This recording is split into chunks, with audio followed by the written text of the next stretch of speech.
The topic for this how-to is creating social communication opportunities. You will review many tips and examples on creating social communication opportunities for young children with ASD. Some of the children you will see may not have a diagnosis of ASD. However, the examples all depict strategies and teaching practices that can be beneficial for all children.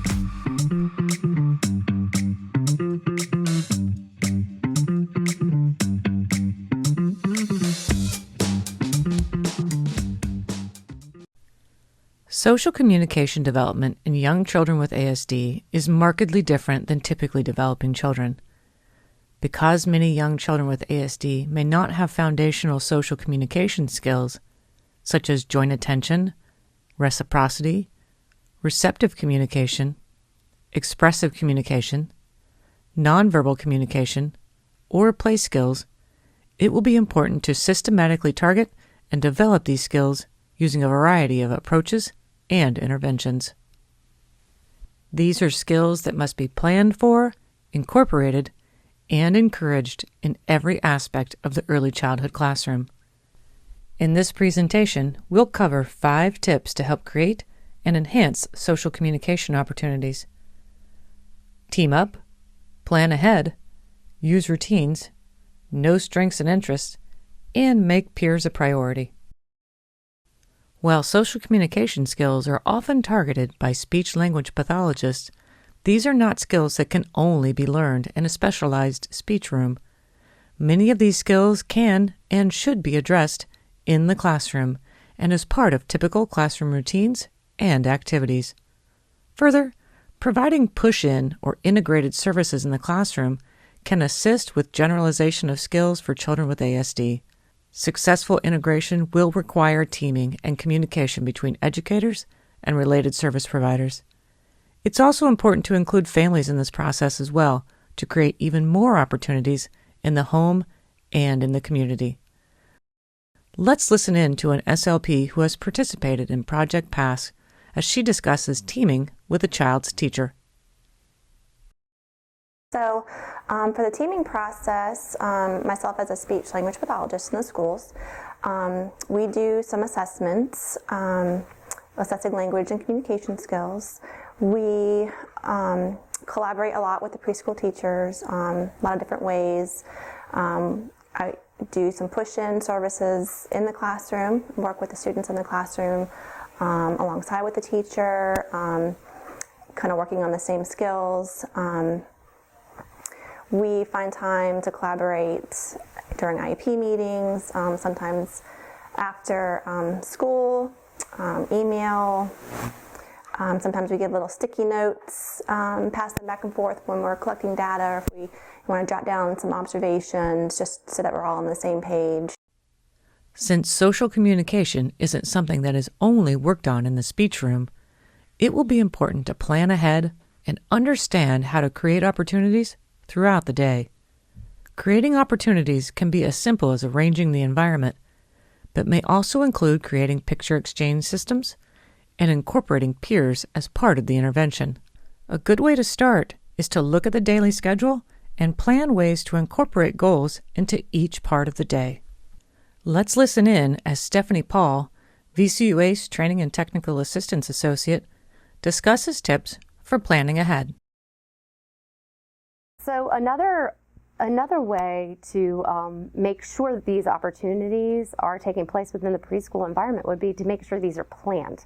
It's really important, while we do take those learning moments or those moments that come up throughout the day, we don't want that incidental teaching to be solely what we rely on. We really want to have these opportunities planned throughout the day. So if it's snack, having that opportunity for the student to not only communicate but also those social interactions, whether it's a reciprocal back and forth with peers and others. Same with the center time, being able to have those students in proximity, planning that out. Who are they going to be with? What peers? If you're having some peers that might be peer mediators or sort of peer tutors for social or communication, you're going to want to have that planned ahead of time. So that's not something that you would want to be just doing on the fly, so that you're sure to have plenty of opportunities, because they are going to need many more learning opportunities than perhaps their typical peers. There are many opportunities to practice social communication skills in common early childhood classroom routines.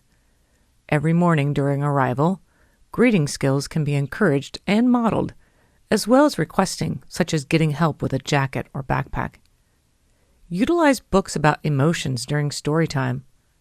Offer choices during snack or lunch. Encourage and facilitate turn-taking during play.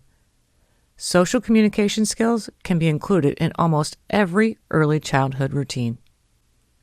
Many of our children with ASD, as well as many typically developing children, are not intrinsically motivated. In other words, they are not motivated by the task itself or the feeling of accomplishment they might have. This can be especially true for difficult tasks, such as communicating, "I need help," or taking turns with peers. However, there are ways to improve motivation for young children with ASD, including identifying a child's strengths and utilizing a child's interests. Let's listen in as Stephanie Paul, VCUA's Training and Technical Assistance Associate, discusses an example of using strengths and interests. So when you are creating opportunities for both social and communication throughout the preschool day, it's going to be really critical to use the students' strengths and interests. They're going to be more motivated to want to talk about things that they're actually interested in and that motivate them, not unlike adults who enjoy talking about subjects and things that they prefer.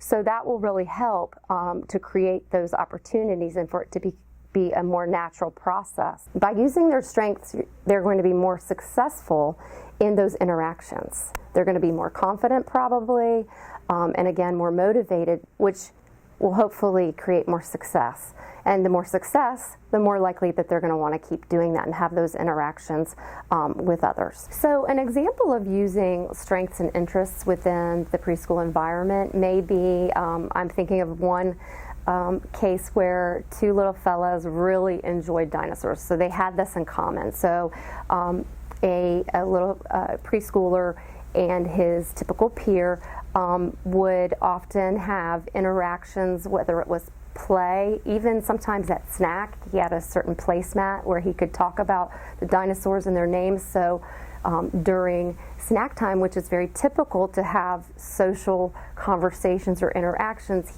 they were able to talk about something that they had in common. And this was a very positive experience to be able to put something in place that motivated both students to want to have this social interaction. And those two students ended up really at the end, over the course of several opportunities to be social and communicate together, they really became buddies. Did you know? Arranging the environment can be a crucial aspect of helping children learn to request items.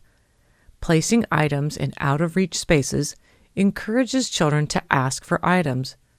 This can be done in multiple areas of a classroom so that a child can work on requesting throughout the entire day and throughout different activities.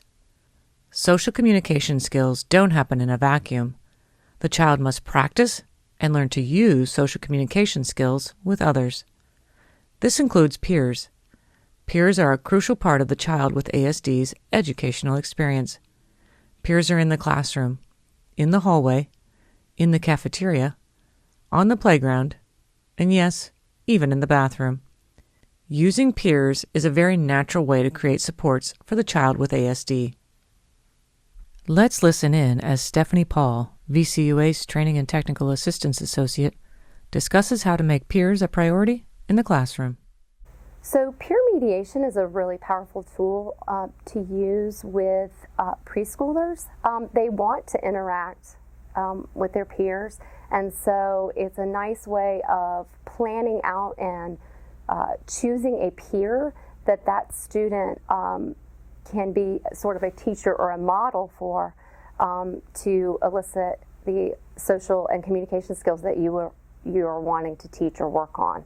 And so that really involves some planning on the teacher's part to decide who would be capable of doing this, who does that student interact well or have a rapport with, and is able to take some direction from the teacher, and be able to support and facilitate some social and communication opportunities. So that might be a student working with another student to help with their play skills of going from parallel play to a more cooperative play, and that student is sort of taught the steps ahead of time of what they're going to work on with their peer in order for the student to be able to work on those skills. Did you know? While social communication skills are highly intertwined, targeting some of these skills may require a different approach. Communication skills are often first best targeted through interactions between an adult and a child with ASD, whereas social skill interventions will include peers more often. Of course, there will be times when peers support communication skills, and when social skills will require the guidance of an adult. However, there are communication interventions that are specifically led by an adult. For example, in order to facilitate requesting, an adult might need to withhold a specific item that a child might need for a task, such as a spoon for eating pudding. The teacher might then prompt a child by modeling the phrase, "I need a," and then wait for the child to communicate spoon, either through verbal speech or some type of AAC, or model the skill and provide the child with the item. However, once a child starts to learn some of these skills, peers should be incorporated to aid in generalization. Social skills such as sharing, taking turns, or playing can be peer-mediated. Research has repeatedly shown that these peer-to-peer interactions are highly successful in teaching the child with ASD new skills and improving socialization with peers. Let's look at some examples that depict adult-led interventions and peer-led interventions. In this first video, you will notice that the adult helps the child use a picture exchange system to request an item and models the phrase by saying, "I want glue." Notice that the adult does not indefinitely withhold the item, merely long enough to demonstrate the need for requesting and to help model that skill.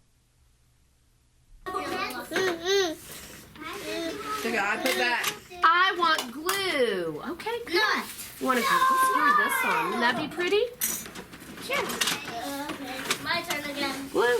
You got it. Here. Glue. In this next video, notice how the teacher facilitates a conversation between two peers. A house there. Yeah, a house there? No house there? Where is it? Where's your favorite fishing spot you're talking about? Out next to Isaac's house. Oh, next to Isaac's house. Yay! Good job, Katie. Look at the house. It was my house. And there broke on my cat, and they run faster. It just bumped it in the head. You have silly cats? Yeah. I got Ori and Jack. Okay. And they bought all my stuff. But Caden invited you to go fishing with him. Did you hear him? Hey, Kaden, I got Princess Anna. In this next video, notice how the peers are conversing on their own now.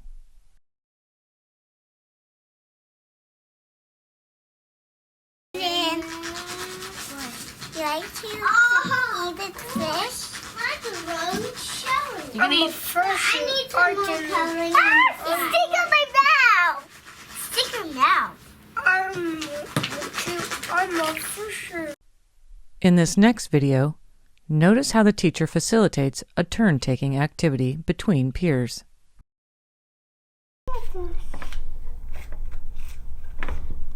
Look, Stephanie. Snacks almost all done. Whose turn? My turn. Yep, Bailey's turn.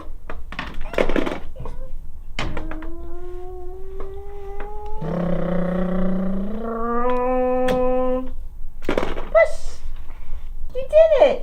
Bailey's turn.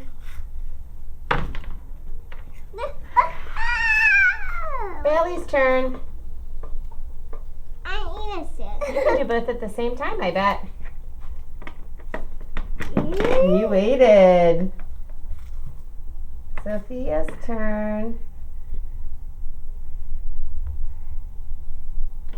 Ta-da! In this next video, notice how the two peers are taking turns with a doll.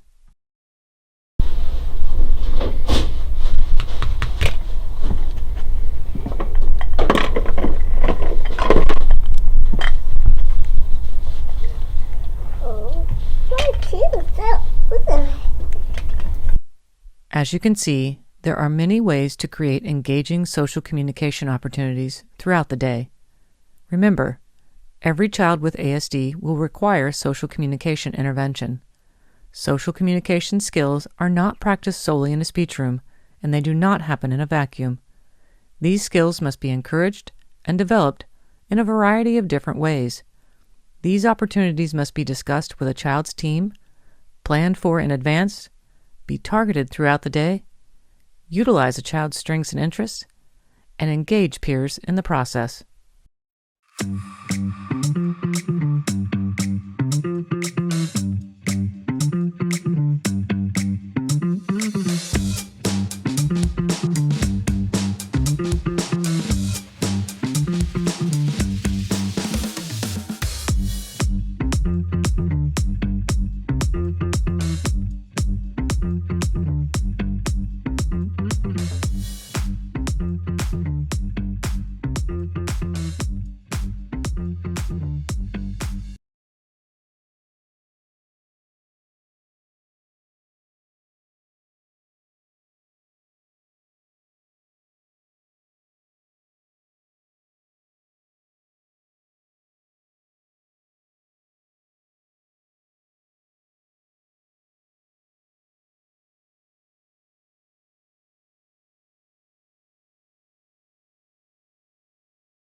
SLP who has participated in Project PASS as she discusses teaming with a student's teacher.